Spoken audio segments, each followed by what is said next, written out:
میں سب کو مانتا ہوں مگر مصطفیٰ کے بعد فتنہ نازل ہوگا، اور فتنے کی تشریح میں علماء نے لکھا ہے، فرمایا اس کی ایک صورت یہ ہوگی کہ زلزلے آئیں گے۔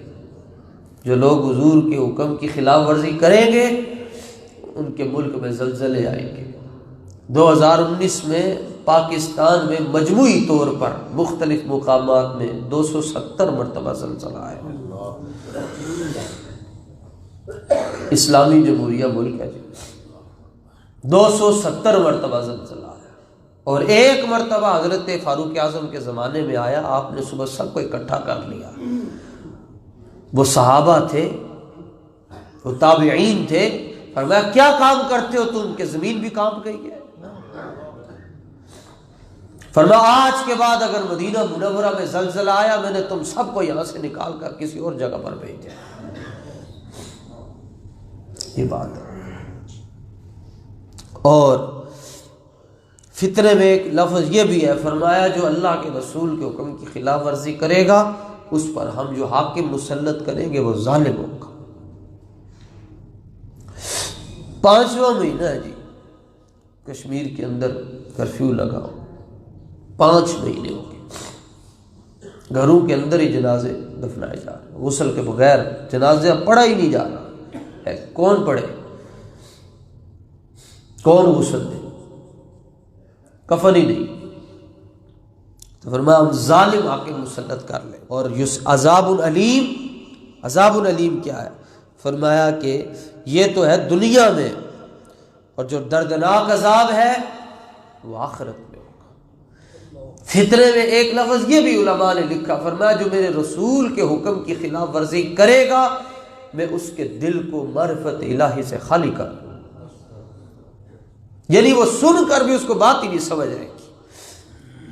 اب تو ہم یعنی 20ویں صدی عیسوی میں نا جی، 21ویں میں جی، اور ہجری جو ہے وہ 15ویں ہے۔ دوسری صدی ہجری اور پہلی صدی ہجری کے آخر کی یہ بات ہے، سیدنا حسن بصری رضی اللہ تعالیٰ عنہ تقریر کرتے تھے، لوگ سوئے ہوتے تھے۔ آپ مولا علی کے فیض یافتہ ہیں اور پہلے خلیفہ ہیں، اور آپ گفتگو کر رہے ہیں، لوگ سوئے ہوئے۔ تو آپ کے مرید نے عرض کی حضور بندہ نواز، علم کے آپ پہاڑ ہیں، عمل کے آپ سمندر ہیں، زہد آپ کے پاس ہے، تقوی آپ کے پاس ہے، لیکن جب آپ گفتگو کرتے ہیں دنیا سوئی ہوتی ہے۔ فرمایا یہ جاگ رہے ہیں، ان کے دل سوئے ہوئے ہیں، ان کے دل مر چکے ہیں۔ یہ پہلی صدی ہجری کا حال ہے جی، اور اب تو معاملہ کہاں پہنچ چکا ہو۔ تو جو مجھے اور آپ کو زوال کا سامنا ہے، اقبال کہتا ہے سبب اس کا کچھ اور ہے جس کو تو خود سمجھتا ہے۔ پتہ ہے ہم کہاں غلط ہیں، لیکن اس کے باوجود ہم ماننے کے لیے تیار نہیں ہیں، ورنہ مسلمان اور پریشانی آئے اس پر سوال ہی نہیں پیدا ہوتا۔ صحابہ کرام کپڑے نہیں پہنتے تھے، وہ روٹی نہیں کھاتے تھے، کیا انہوں نے کاروبار نہیں کیا؟ آپ صف صحابہ میں سب سے بڑا بزنس مین دیکھنا ہو حضرت عثمان غنی کو دیکھیں، امیر ترین صحابی، مٹی کو پکڑتے تھے سونا بن جاتا تھا، لیکن اس کے باوجود اتباع رسول کا یہ حال، یہ نہیں ہوگا اللہ کے رسول کی فرما برداری، اس کا یہ حال کہ آپ ایک مقام پر وضو کر کے مسکرانا شروع ہو گئے اکیلے۔ لوگوں نے پوچھا بندہ نواز، غریب نواز، بات کوئی بھی نہیں ہوئی، آپ وضو کر کے مسکرا رہے ہیں۔